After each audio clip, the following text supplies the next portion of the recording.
Hi, I'm Tom Whaley, otherwise known as Quitsgreeg, lead hunter designer, and with me is Andy. Hi, I'm Andy Walker, I'm the producer on the Hunters team, and we're here to cover off some of the things we do in production when we're making the Hunters.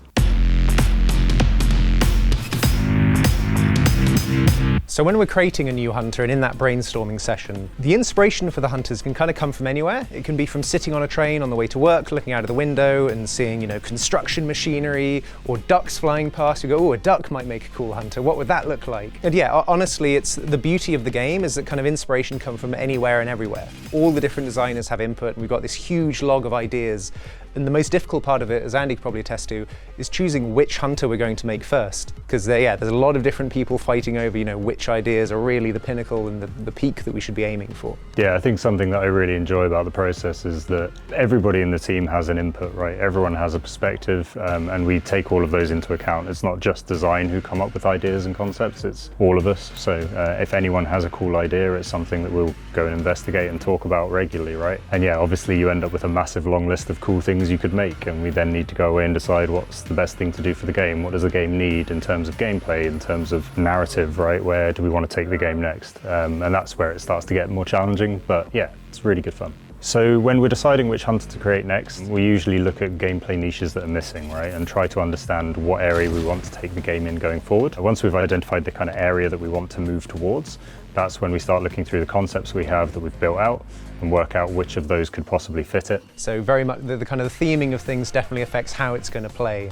And it's a balancing act between the fantasy of the character and the gameplay niche that we're looking to fill at any particular moment in time. And so that helps decide which hunters we work on first, is very much what are we missing in our roster, what needs filling, which ones best fill that category. So when we start building a hunter, there are a few major milestones we work through.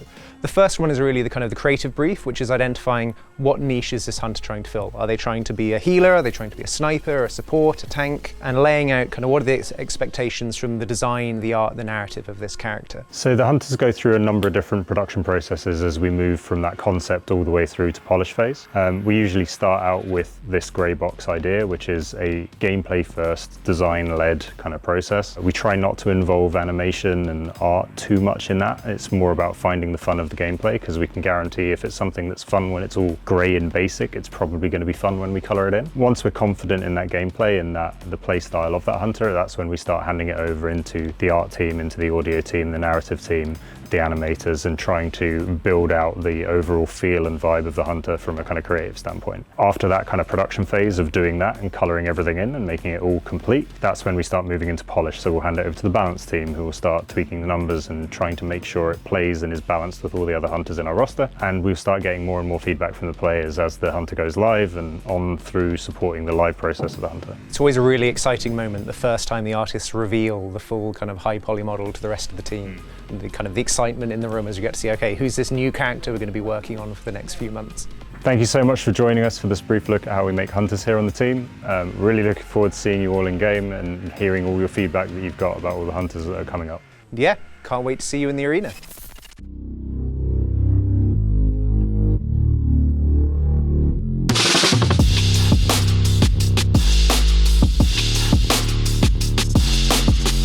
My name is Vladislav and I'm senior game mode designer. And I'm Dave.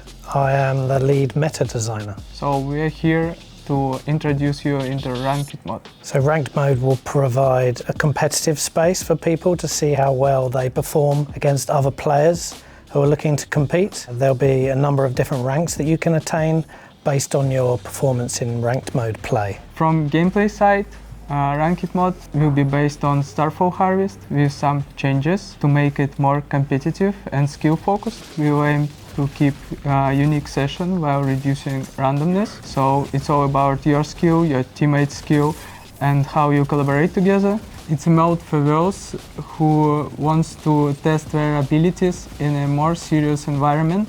So less PvE, more fun, more PvP. That's how we do it!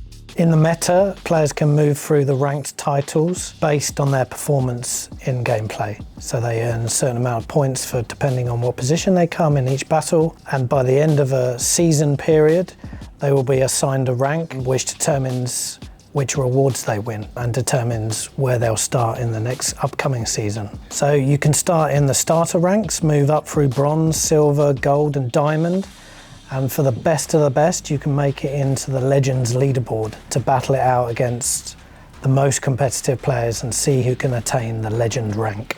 I want to play it. To ensure players are on an even playing field, we ask them to earn the right to play in ranked mode so that when they're matched up against each other, it's purely about skill rather than how far they've progressed the power of their hunters. They'll all be on similar power if they reach a certain account level or a certain hunter level that gains them access to the mode in the first place. Ranked mode will have a seasonal cadence, and at the end of each season, you'll be able to receive specific rewards and unique rewards based on how well you achieved and which rank you reached. Ranked mode rules will be similar to main game mode rules with some tweaks to make it more balanced and fair. We also will make the process more dynamic, so players will face each other faster than it's usual. With fewer PvE elements, players will be able to focus on fighting each other, and the ranked mode will be adaptive, so we will listen to players' feedback and work hard to bring the best and most polished content from season to season. So thanks for watching us discuss ranked mode. We look forward to seeing which rank you can reach in the first season. We cannot say then it will be exactly, but you know how it goes soon. So see you in the battles. Thank you for watching. Hi, I'm Ed Gentry. I'm the lead writer and narrative designer on the project, and today we're going to be talking about Steel Hunters, the world, the character, and more. The lore and world of Steel Hunters is about being in a post-apocalyptic setting where there's a new resource that is the ultimate power that humanity has ever found. So everyone's competing for it, they need it, they have to have it, and we want to know what people are willing to do to get it and what they're willing to do to keep it. To create a new world that's fun and believable, it really starts with the player experience. What do you want the player to think? What do you want the player to feel? How do you want them to sort of interact with your game? For us, we knew that we wanted a player to feel big and powerful and just indomitable. And so we started with that, and we thought, what kind of world do you need to put that character in? What kind of character does the player need to be in to do that? And before you know it, you're in an 8-meter tall robot smashing through buildings.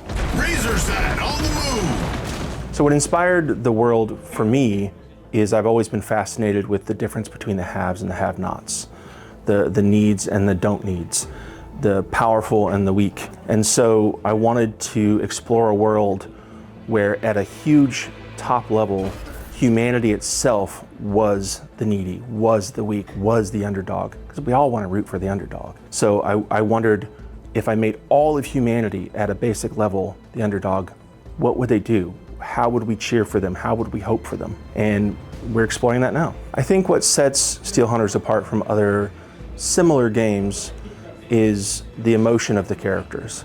We have these characters that have been through this terrible crisis. In our case, they've given up their very humanity. So what does that mean? How do you deal with giving that up? And what is it you're willing to do to protect whatever it is you gave it up for? So the themes of the world reflect on the factions and the characters really directly. So we have these themes that we want to explore, and we can embody those in the factions. And then the characters have to react to those dynamically, right? It's really interesting to explore the dynamics between the character and these larger concepts that are sort of wrapped up with a neat little bow into these factions. I think in gaming especially, the most important way to make the world feel real and alive for a player is believability. So yes, we're talking about a sci-fi world where people have given their souls into 8-meter tall machines, but there's still got to be logic there. There's still got to be, how do we do it? How did we come to this decision? Why is it important? And we did a lot of research into physics and science, not quite at a Star Trek level, but getting up there. So deciding if an idea fits in the world or not is really one of the hardest parts of this job. You work with a lot of creative people. They're all brilliant, they're all wonderful, and they have great ideas. But not every idea can go. Some of them have to get cut. So we established very strict principles and ideas and pillars of the world and the story that just cannot be violated. So if an idea bounces off of that guard at the first level, It's easy. You just say, sorry, it doesn't fit because it violates this. And so we've slowly made more and more of these guidelines that just simply cannot be violated. So the ideas get thinned out and weeded out as we go down until they're distilled into this thing that fits. And then the question is it fun for the player? Is it emotional?